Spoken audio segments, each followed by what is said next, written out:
So, Gary, I hope you don't mind me starting with you, actually, because why are we doing this if it's not for the kids? And National Geographic Society just did an interesting thing. So would you mind telling people a little bit about the report that you did, the analysis? Well, thanks for having me, and thanks sincerely to everyone in this room for choosing the career you've chosen. We all could have done a lot of things, and the fact that you're dedicating your lives to kids and make it a better world, that's not a cliche that E.B. White quote. So people should, it's a tough time out there. We're in a tough place in our country. I happen to work 2 blocks from the White House, so it's a little hard to ignore the election. But I just wanted to thank everybody.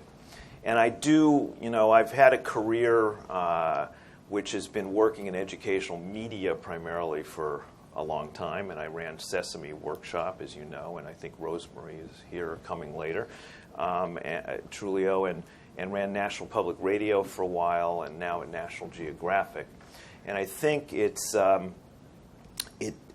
strikes me every day the urgency that we have in dealing with our issues around the world. There are twice as many people on planet Earth as there were when I graduated high school. And it wasn't that long ago, okay? So, which is really scary.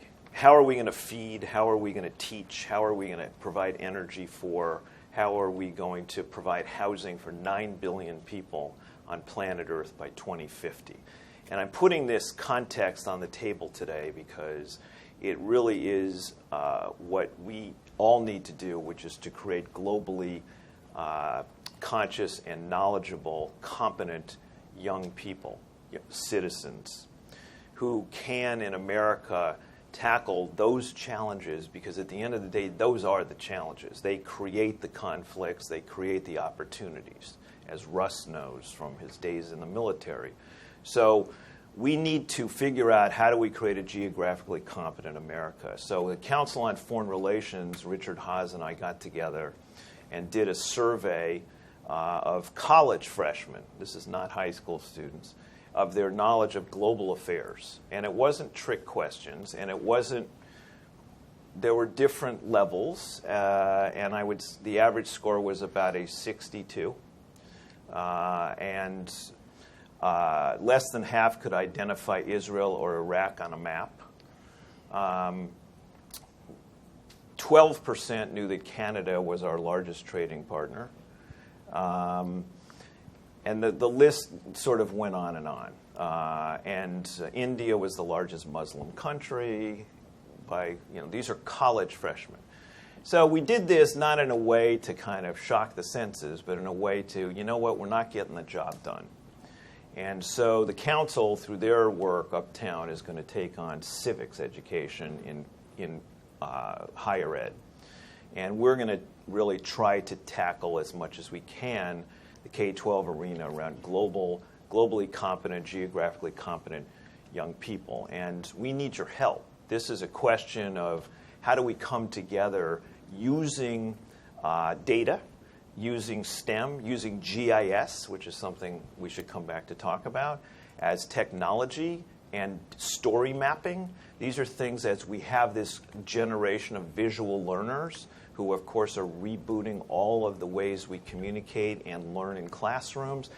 It's actually quite an opportunity to use data now to teach geographically competent kids.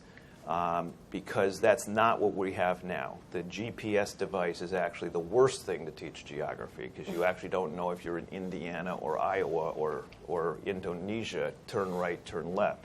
So we've got to have a way to use these opportunities and come together, I hope. And I'd like to put on your radar today this big question of how do we create geographically competent kids who can tackle those mega issues about 9 billion people on planet Earth. Thank you. Talia, I think this is an interesting segue, I think. So perfect. The student lens, what we're seeing on the outside, and then how about the educator lens? It's perfect. So I run 100K in 10, which is a national network that is responding to President Obama's call for 100,000 excellent science, tech, engineering, and math STEM teachers by 2021. And what drives us in this work, not unrelated to the question you just posed, is if we're going to solve the big challenges that Gary just named for us, food, climate, energy, disease, that we're going to see and are already seeing in the 21st century, we're going to need many, many more competent, inspired, passionate kids with STEM skills and inspiration to take those up. But right now, when you look at who's involved in creating the solution set for these challenges, it's about this narrow a slice of our global population or our American population, and it's mostly white and it's mostly male. And so it's no surprise that we haven't solved the challenges that are in front of us. Almost no one is trying to solve them. Almost no one has the skills or the opportunity or the invitation to be at the table to solve them. And so, like the famous quip about banks, why do you rob them? Because that's where the money is. Why teachers? Because it's in schools that the kids are. Kids are in the schools. They're in the schools every day for 7 hours a day, 5 days a week. And in many of those schools, they don't have the STEM teachers they need to get the skills and the inspiration. And so if we're going to have globally, geographically competent citizens able to spur the solutions that we need in the 21st century, we're going to need to have, in advance of that, no fewer than 100,000 excellent STEM teachers in these schools. And so with that as the charge and the sort of motivation behind the call from President Obama back in 2011 in his State of the Union, 28 organizations got together and made pledges. What would it take to respond to this call? And 100K in 10 grew up around those pledges to support what started as 28 and is now about 280 organizations, of which already even in this room there are more than half a dozen, including USAID, including National Geographic, the New York Academy of Sciences, the New York Hall of Science, Harvard, just looking around Chevron, just looking around quickly at who's at the table here. So 280 organizations across sectors, each of whom made a commitment to do something discrete and actionable to contribute to the goal. We went about doing that for about a year and thought that's going to be just fine. If all these organizations make commitments, we'll just be the hub that organizes all those commitments and we're going to totally reach the goal. And we did that for about a year, and we looked around and realized, although commitments were a powerful model, if it ended at commitments and people didn't actually succeed at them, we hadn't done very much at all. So we needed to figure out how a very small hub could support much bigger and more powerful organizations to actually succeed at their above and beyond and ambitious commitments. And we spent the next year and a half or so experimenting with how to do that and created collaboration grants that allowed people to quickly meet each other and learn from one another, whether they worked next door to each other or across the country from each other. We created opportunities for people to come together around shared problems, to access resources, including a funders collaborative, to help to fuel those problems, to access experts and research that they might not have found on their own, to do more of what works and less of what doesn't. And we went about doing that for about a year and a half, 2 years. And we took stock and realized we had created this model in which we were talking to now hundreds of organizations around the country. And what we began to see is that although organizations were experiencing their challenges as extremely local, sort of confronting them inside of their box, whether they were a small private university in the Northeast or a large public system in the Southwest, whether they were a museum in the Midwest or a school district in the South, that the problems they were confronting were actually extremely similar and often shared. But because they were experiencing them in their local environments, they were bringing insufficient resources to bear against what were really big and systemic challenges.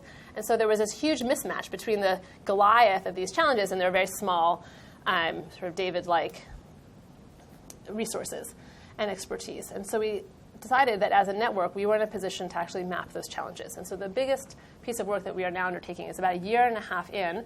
We have been working with literally almost all of our partners, so 280 organizations across the country and across sectors, to map what are the challenges that have interfered and with the goal of 100,000, of getting and keeping excellent STEM teachers in all of our classrooms. And what we have uncovered in this work is that there are about 7 really grand challenges that have gotten in the way and have made this challenge so much harder in this country than it needs to be. Right? What could be more basic as a civilization than putting great teachers in front of your kids so that they can take up the challenges that we need them to inherit and to solve? And yet it's so hard in this country. 7 big challenges. From the teaching profession is not prestigious to undergraduates, to teachers are often underprepared when they walk into school, especially elementary teachers.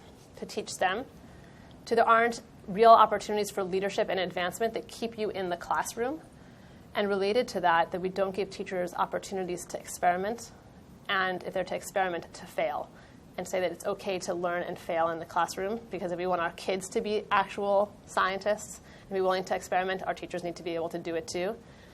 So mapped these 7 big challenges, and underneath it was about 120 root causes, and are in the process now of understanding how those root causes interfere or interrelate with each other, and which of them is what we're calling top of the waterfall, which of them is more influential on the others and more likely to create downstream positive impact on the others. And the idea behind this is not just to have a sort of beautiful tree of grand challenges, a sort of academic paper, but actually to, having named these challenges and understood their underlying root causes, to inspire the network and beyond to take them up, to move from the place where we often are in the nonprofit sector of seeing a problem right in front of us and rushing to a solution and creating a project right there that band-aids the problem but doesn't get underneath it, to moving people increasingly to go underneath. Why is it there? Can I get directly at that root? And in getting at that root, not just solve the immediate problem, but actually make it easier for those coming behind us not to experience it. So that is the work that we're in the midst of right now. I think it's nice the way these two dovetail because I'm sort of struck by the idea of grand challenges. So we have grand challenges that are obstructions, but we also have grand challenges that in a world where we're trying to satisfy or feed, take care of, and create inclusive economies around and ongoing learning for 9 billion people coming up, it seems like these two efforts running in parallel are really, really useful. So, Russ, obviously, policy and the leaders in different government roles have a key role to play in how that stitches together, and then how to drive it forward with a central view, knowing that things are also coming bottom up. You've been doing some really fascinating work around STEM, so I'd like to turn it over to you. So I'm Russ Shilling, the Executive Director for STEM at the U.S. Department of Education. I've been there for just over 2 years now, and we now have around 98 days left in the administration, at which point my office will go away for a while and hopefully come back. But it's been a busy time. So part of being a political appointee coming into these positions is you really have a sense of urgency about wanting to get as many things done as you possibly can before you get kicked out the door again. And I think this year we've actually had some good things. So if you were here, how many were here last year, by the way? Okay. Oh, wow. So a number of you heard me talking last year about a DARPA for education. And we had some plans going forward to try to get there. One of them that we did this year was the paper that's authored by Courtney Tannenbaum. Raise your hand, please. Is Courtney in here? Oh, there, over there. From AIR on a 10-year vision for where we think STEM should go in 10 years. And I won't hit all the big points, but things like breaking down stovepipes between STEM and non-STEM education topics. So really trying to make education more holistic so that STEM isn't something separate, and so that we're not really separating physics from chemistry from math, so that we're really doing a better job of bringing all these together. Really bringing in play, wear your chucks as a teacher to your classrooms. But have play and failure as part of what you're giving the kids. So it's a lot of the things we've discussed in the past that we'd like to get to. One of the things I think this group could help work on would be grand challenges for the students. So, integrate into your classroom performance instead of just having them do dry experiments. Find problems in your community or national problems. Have the kids work on those. And it doesn't matter whether they're in pre-K or if they're in 12th grade. These grand challenges are things that can actually engage the students and really make the science and the technology and even literacy more relevant to them. I've been thinking a lot about the topic today as well. And I think we put the STEM 2026 report together as a first step towards a DARPA for education. And what you do in these visions is you develop a 10 or 20-year vision, and then you try to figure out pathways to get to key goals in that within 3 to 5 years. And how do you accelerate that process? of getting to these grand visions. And of course, there's the teaching challenges. There are the media challenges. We've been working with media on our STEM 2026 vision about more inclusive identification for students in STEM careers so that women and minorities see themselves as chemists and physicists and engineers and computer scientists, and really trying to do a better job with that. The other thing that we actually announced last year, or we said we would like to do last year when we were here, was we had talked about the Sci-Fu Unconference at Google. Yep. And I think the last thing I said was we really need to do it. And Kat Ullman from Google, Kat, afterwards said, okay, let's do it. So we did it this year. We had an education Fu camp. Gary was there. Mariette was not. I was there in spirit. You were there in spirit, and Talia was there. And a number of, I think, people in the audience actually made it as well. And I think that was something we need to replicate again. So we all came out to Mountain View, spent a weekend with absolutely no agenda when we got there, a very wide swath of people. Even Gary, I think, came in and said, what's going on here, Russ? What have you done to me? Fine, right? And now you know. Yeah. And then by the next day, I mean, everybody, it's really a highly engaging activity. But we were going through these things that are in the STEM 2026 report. What's the best way forward? Things like that. And part of what was discussed there was the data issue. So I'll just conclude now by saying I think what we need to be talking about more are things about data privacy. How do we actually create personalized learning that actually helps us jumpstart this effort to reduce the stovepipes in the education pipeline? I think technology is our key for doing that, as opposed to trying to change the overall education system. I think you back in that by creating technology that does that for you, and hopefully the education system will follow. And then, working on these, we really have to solve the data privacy issues. In the military, we actually were farther along on this with medical and personal data than I think we are in education. So we really need to step up the efforts along those lines. Let's thank the panelists very much. It was fascinating.